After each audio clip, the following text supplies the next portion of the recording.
was a village, Kennedy. There wasn't necessarily one person. There were a lot of people along the way.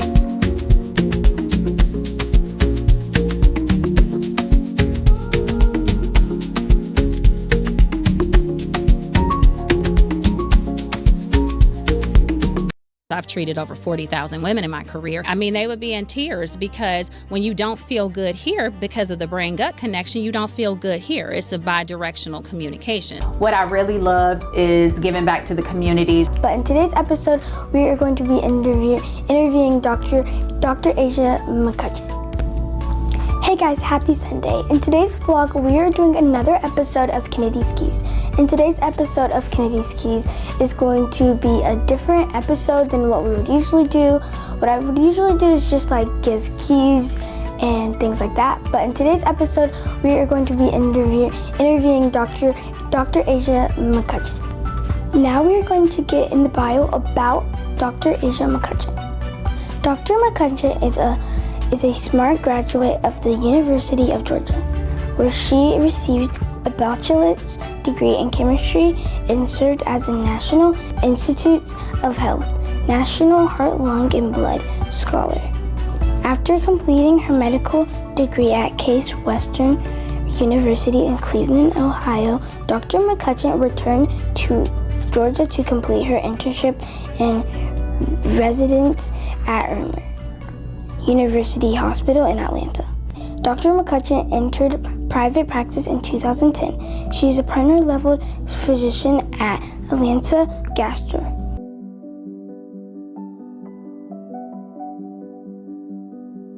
And the first question is, what were you like as a child, and when did you discover you wanted to be a doctor? Oh, that's a great question, Kennedy. As a child, I was very much into science. So I remember specifically, I would go outside, and while the kids were playing, Kennedy, I would actually try to dig a hole because I thought I could get to the water line. I knew that there was water like deep in the earth. And so I would try to dig. And so I was always into like science and the nuts and bolts of what we call life. And I also was very curious about people. Specifically, I remember there was a gentleman that would walk down the street and he would talk to himself, and everybody else was scared of him and they called him Crazy Dave, but I was not afraid of him. I actually wanted to know, like, why is he different? What makes him different? What makes people fearful of him? So that whole interest in science and people, I think, was the real draw for me becoming a doctor in the future. So I was a curious child, but loved sort of, you know, the intricacies or the details of what science and humanity look like. Wow, that is really interesting. And when did you know that you wanted to be a doctor? You know, ever since I could reason, like ever since I can remember life, I remember saying that I wanted to be a doctor. So for me, becoming a doctor was actually a calling, and I think for many doctors it's a calling. It's one of those situations where I can't pinpoint like the exact time that I said, okay, I'm gonna be a doctor, but I know I always identify with the role of the doctor in the community. Like I remember going to the doctor and I was getting a shot, Kennedy, and I just wanted to make sure I was on my best behavior. Like I tried to act like it didn't even hurt. I was like, I had to act real good for this doctor, right? Because that's what I wanted to be. And I loved all the things that the doctor was at the time. I loved that the doctor was like a pillar in the community. I loved that the doctor was keeping families together. I loved that the doctor represented healing. And I was like in the 80s growing up, so there was a lot of sickness around me, especially in the Black community that I was living in. And I wanted to be a part of improving that. I remember one of my aunts giving herself insulin, which is an injection for diabetes, and she had to keep it in this little refrigerator, and we always had to stop our fun and what we were doing so she could give herself insulin, and I didn't want her to have to do that. So I knew that these were the people that could fix the problem, and I wanted to be a part of that solution. Did anybody in your family were a doctor or anything? Nope, Kennedy. I actually was the first doctor in the family. Everybody else in my family were business people, they were teachers, they may have had different trades. So I was the only person in my family at the time that I knew that, wanted to be a doctor. So the good thing is I had an amazing childhood, and I had great parents, and so they were like, okay, you want to be a doctor? Well, we'll help you figure that out. Did you have any role models that inspired you as growing up? Absolutely. So once I declared, I guess, at some point that I wanted to be a doctor, I had a mentor that started to mentor me in high school and encouraged me to look for summer programs that would help me get research opportunities that could, down the line, increase my likelihood of being able to get into medical school. And the first woman that comes to mind and that's near and dear to my heart, besides some of my early childhood teachers, because I think they were phenomenal as well, Miss Rainey and Miss Maloney, but besides that, it was Dr. Priscilla Oliver, and she was a family friend who was not a doctor, but she was a researcher at the Center for Disease Control, the CDC, here in Atlanta. And what was special about her was she was researching a condition that affected the liver, which was called hepatitis C. And at the time, Black people, Black communities were affected more than other communities with this particular disease. And it was through her that I actually was introduced to the field of gastroenterology. I didn't know what a gastroenterologist was. And for those of you that don't know what it is, this is a condition, for those of you who don't know what it is, this is a doctor that focuses on the digestive tract, and we essentially take care of everything from the mouth to the very bottom. And you don't know, we can't be what we can't see. And so the fact that I was able to, through her mentorship, get exposed to gastroenterologists that were serving the community was a real game changer. I ended up being a part of a field that has only less than 1% of Black women in this field. So I represent less than 1%, the less than 1% I'm in that group, so very special. So that exposure was critical, and that's why it's so important to me that I get out and I mentor other people so that they can have an opportunity, because I've been able to have a wonderful career, a great life, meet great people, and be a part of what I think is the best specialty in the world as a result of that.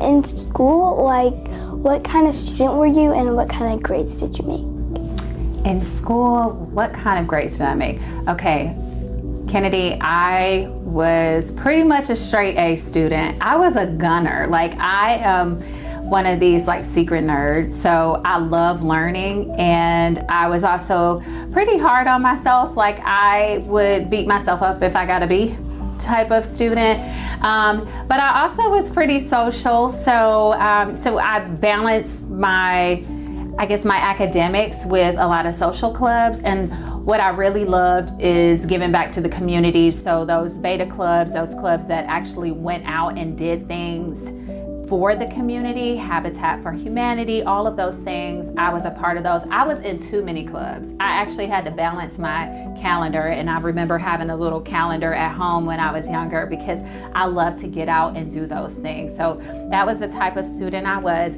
I did, some of the academic stuff did come to me pretty easily.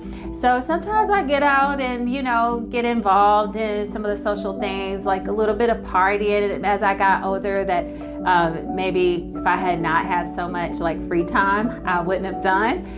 But that's life, and life gives us lessons either way. So now I know that I probably need to be challenged a little bit more. But it was academics came pretty easily and naturally for me. What college did you go to be a GI doctor?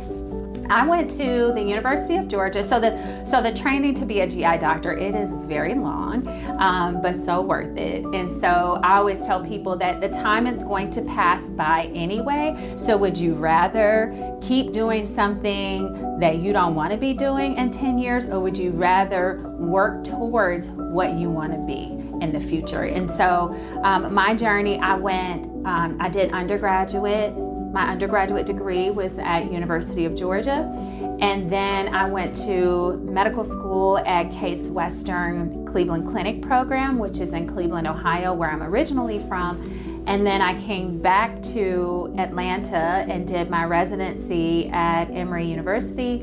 And then following that, you have to do additional training to be a gastroenterologist. So the residency part is 3 years, and then gastroenterology training was another 3 years, and I did that at the University of Florida in Jacksonville.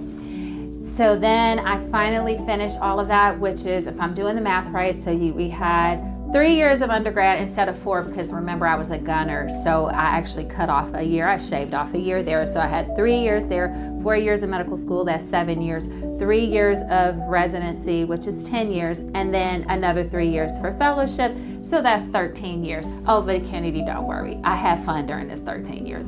It was not doom and gloom. I traveled.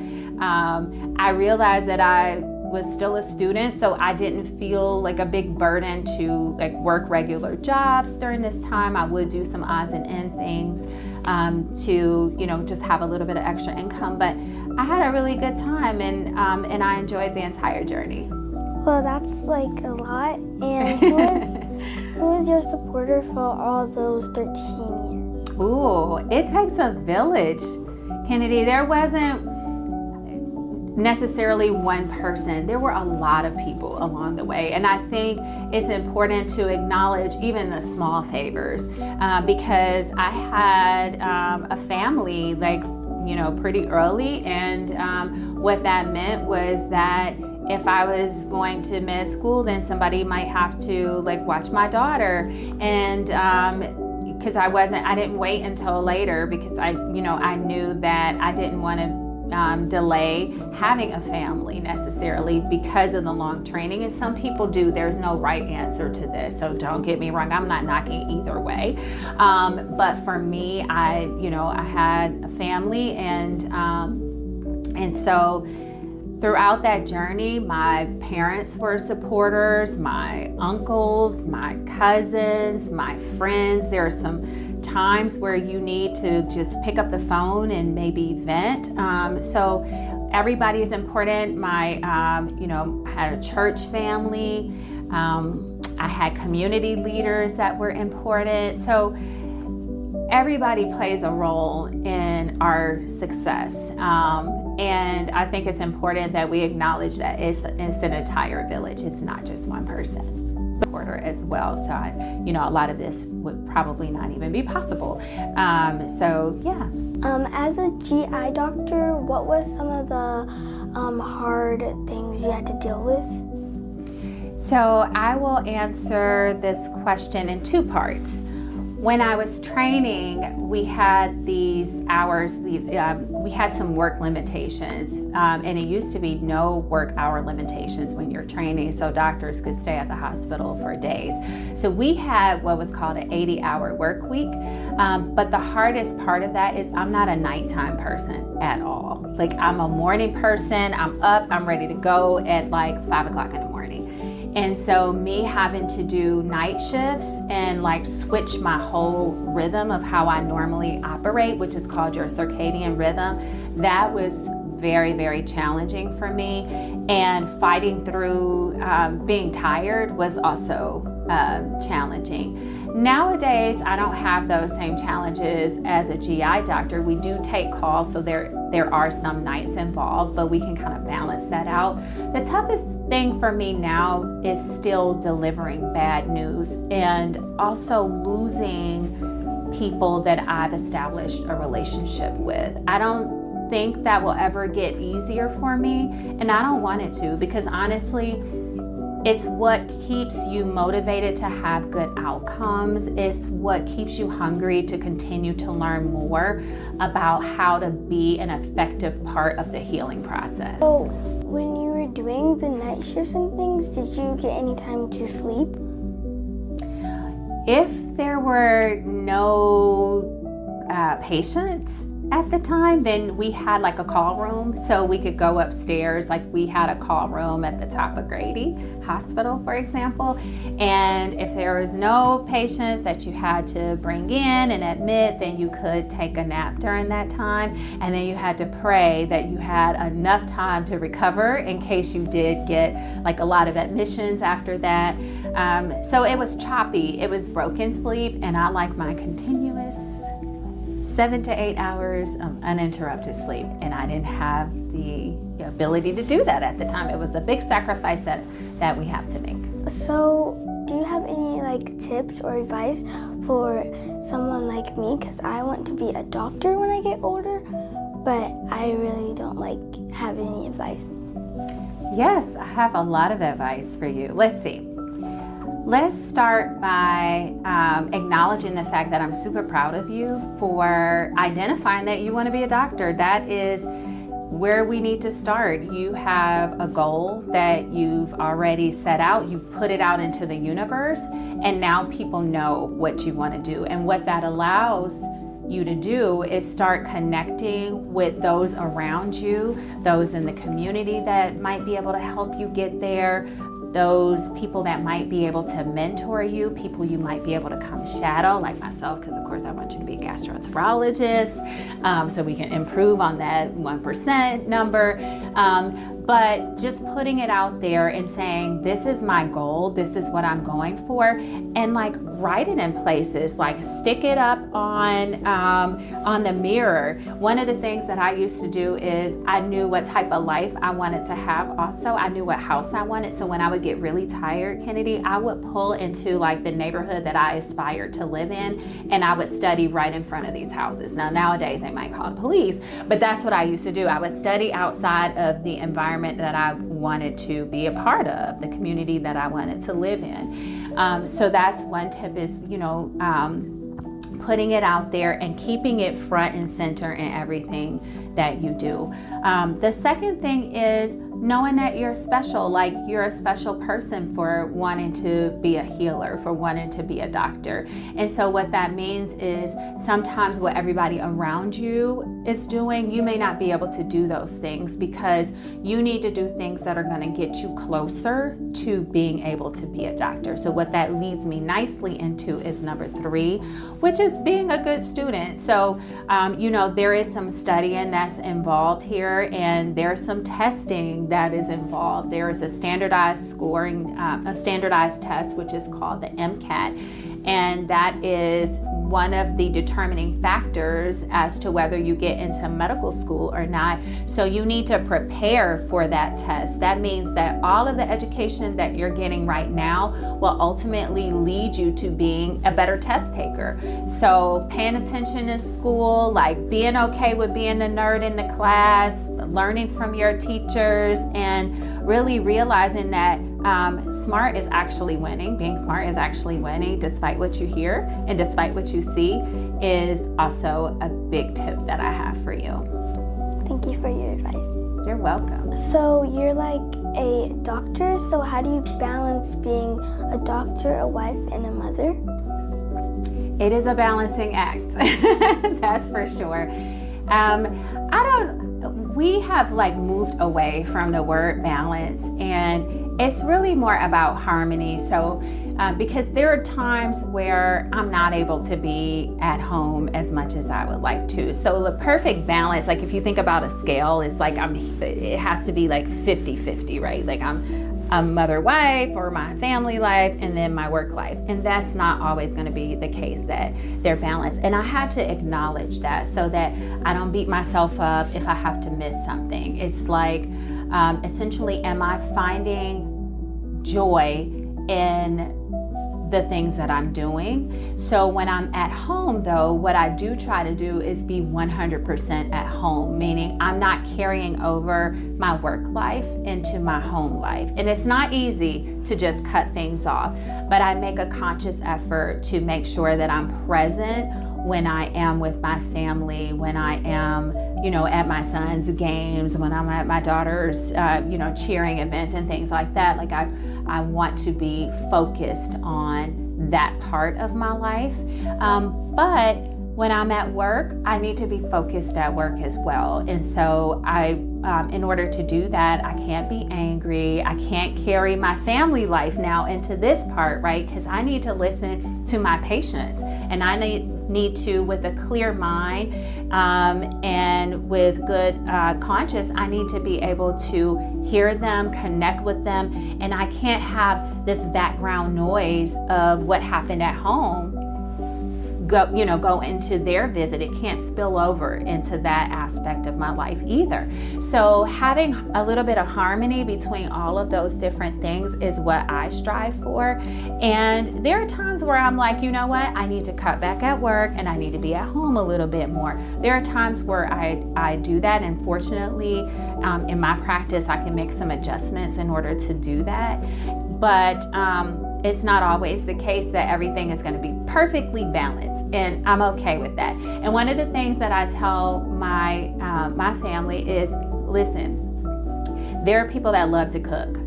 I burn toast. Like the eggs explode if I'm left to boil some eggs sometimes. But part of it is that that's not where my mind and my heart are. And so I had to tell them, I'm not a cookies and milk type of mother. But I am going to be your biggest cheerleader. I'm your biggest supporter. We're going to get shirts with your face on it, and we're going to show up, and I'm going to support you in that way. So also identifying how and who you are as a person, and staying true to that, and letting people know this is what I am. So this is the expectation. Don't expect me to bring a casserole to the school, because it's not going to happen. But I can't buy a whole dozen of donuts and bring them to the school and then show up and be a part of the party, So managing expectations, I think, has also been extremely valuable during this journey. And when you're at home and feel like sometimes you need to take a day off, are your coworkers and boss supportive of that, or? Okay, so I love that you said boss, because I'm my boss. I am my own boss. So one of the things with me being a partner physician is I'm a part owner in this, which means that I kind of control my schedule. Now, what I'm responsible for is making sure that I answer to the community I serve. So I'm going to be here a certain amount of time just because I know my responsibility to my community. But there are times where I have to, make adjustments, where I'm going to take some time off. Everybody needs mental health days. Mental health is so important, and being able to recover and reset is very important for my productivity, my well-being, because if I'm not well, then I can't take care of other people. So I always keep that in mind as well. How do you stay motivated and passionate about your work? Well, I think there are multiple ways and reasons that I stay motivated, and the how is very important. So one of the things that I make sure that I do is I stay close to the problem. So what that means is I am continuously going out and practicing what I call social listening. So that's getting in social settings to stay connected and to understand what the challenges are. And in doing so, I get to talk to people that are still suffering with disease. So even if I get tired and it seems like, okay, here's another person with acid reflux, here's another person with abdominal pain, when I actually get to sit next to somebody and they recognize that I am a GI doctor, and they start to explain how their life is impacted by gastrointestinal disease, then that motivates me to continue to learn and continue to grow in my field. Also, one of the things that keeps me motivated and the how I keep motivated is I level up. I keep myself around women that are motivated. So my friends are basically at the helms of whatever they're doing. They are like cream of the crop in their respective fields, and they're not all doctors. But I think, like minds should be around like minds or greater. And so if you really want to level up and you want to stay motivated and you want to keep growing as a person, then you have to surround yourself with the 5 people that are even higher or greater than the point that you're at right now. And so I don't know if you had seen this clip where I said, happy people need to be around happy people, because your microbiome, which is your gut bacteria, is reflective of the people that you're around. And some of your hormones, your mood, your motivation comes from that gut bacteria. So I need to put myself around people that are up here, so that I can level up, so that I can perform, and so that I can stay motivated. So I think the company you keep is super important for keeping you going, but also staying next to the problem is like a huge motivator for me. And knowing that I have people like you that are looking up to me, like I can't just start getting lazy. I can't just start falling off. Like, this is important. I was like a young, ambitious, bright mind, and I just, think of what if I was looking at a person, they start looking tired, like they didn't want to go to work anymore. That I wouldn't want to do it if that was what I saw. So knowing that these young eyes are on me, I think is also like a huge motivating factor, and it's such an honor. That's really good, and that helps me out a lot because I like helping people, and that's one of the reasons why I want to be a doctor, because I like helping people and I care about the community. I love that. And definitely your health is your wealth, and the fact that you want to help people, you can help so many families and communities just by serving the population that we live in this capacity. So I love that. Thank you. At my dad's H2H appreciation dinner, I heard you speaking about how energy drinks are not good for you, and I used to drink this one energy drink called Alani, and I figured out that it's not really good for you, and it can give you a heart attack, and it can make your heart stop. So what is another alternative for Alani or energy drinks? Yeah, no, that's a great question. So we won't call out any specific energy drink here, but the challenge with energy drinks for those that were not at the H2H dinner is that the energy drinks have taurine added to them, and taurine is something that's found naturally in like meats and things like that. But at excess levels, at high levels, the taurine has been linked with increased risk of blood cancers in animal models. So the problem with the energy drinks is no one is regulating like how much taurine they're able to add. And I don't know if you remember when you were drinking them, but there is a crash. Like at first you're up and then you like crash. And for me as an adult, like I would have the crash, I would have bloating, and I felt like I was even retaining fluid sometimes. So this is not the way to go. But an alternative to the energy drink is, if you're an adult, you can have like some coffee, just like a clean espresso or like a cold pressed brew. And if you're a kid, do you know that you can like give yourself an energy boost by just doing like 20 minutes of a quick exercise? That can be walking real quick around the corner. It can be just jumping up and doing some jumping jacks or, stretches and things like that for 20 minutes. You get this natural release of a hormone called cortisol that boosts your energy levels, and it is a very natural supplement. You can also, from a food standpoint, you can bump up your water and then take in a little bit of protein and then combine that with a complex carbohydrate to give yourself a mental boost as well. So those are some of the natural suggestions that I have for people that will take the place of an energy drink. But the other thing is, you know, I always ask people, like, why are we crashing? What is it that we did that caused us to go downhill in the evening? Maybe look at what we're eating for lunch.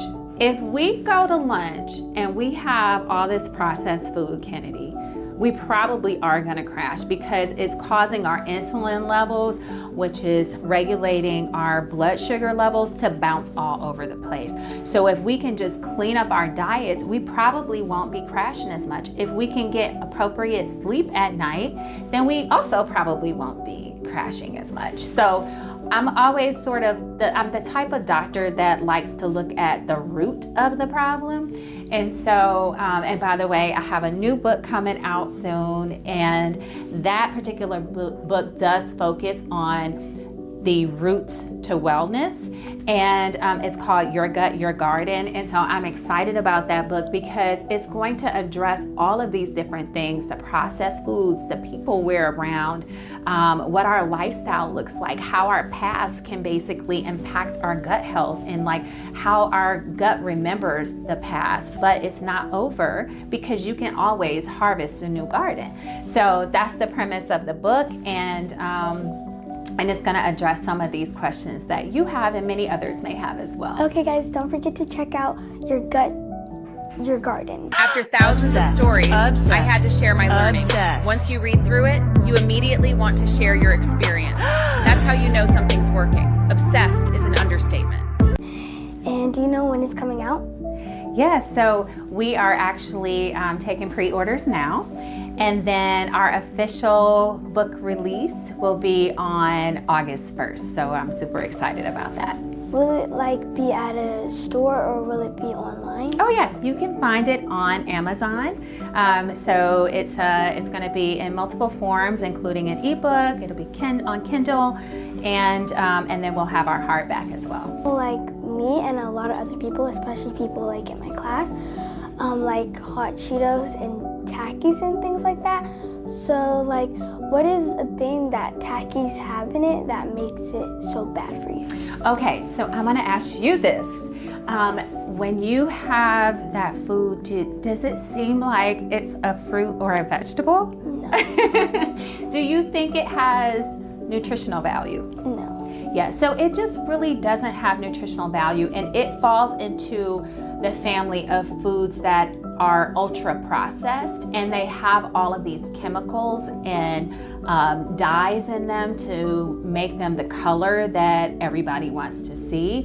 And so what happens is the body reacts to that. So it causes inflammation. It provides very little nourishment, if any, to your body. So the purpose of food is like fuel to our bodies, and it helps us with a lot of different processes that have to take place.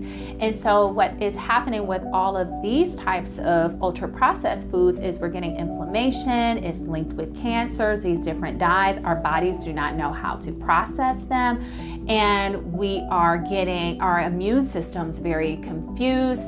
And as a whole, America is basically now overfed and undernourished because we're not reaching for the things that we can grow or we can kill. So if you can't grow it and you can't kill it and it's not on the outside of the grocery store, then it's probably not wonderful for you. Now, I'm not saying to never have those, but what I'm saying is to try to minimize that and just make good choices. You can do small changes and make a big impact. And so maybe just replacing that. If you eat those 7 days a week, cut back to 1. So just making some small changes because we want y'all to be around.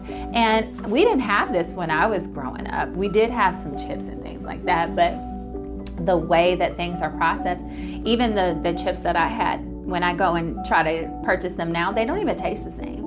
So things are, even processed foods are even more processed than they were. They went from like 10 ingredients to 50. So also look on the back, Kennedy, at how many ingredients are in there, and think about and see if you can pronounce some of the stuff on the back of it. And then think about if it's something that you or your parents can make in the kitchen. And if it's not, then we have to wonder, what is this? Would you go and would you just start chewing on styrofoam and swallowing it? I mean, because that's basically what some of this stuff is or feels like when you look at the labels. So what would be a good number to memorize it, one time a month, or?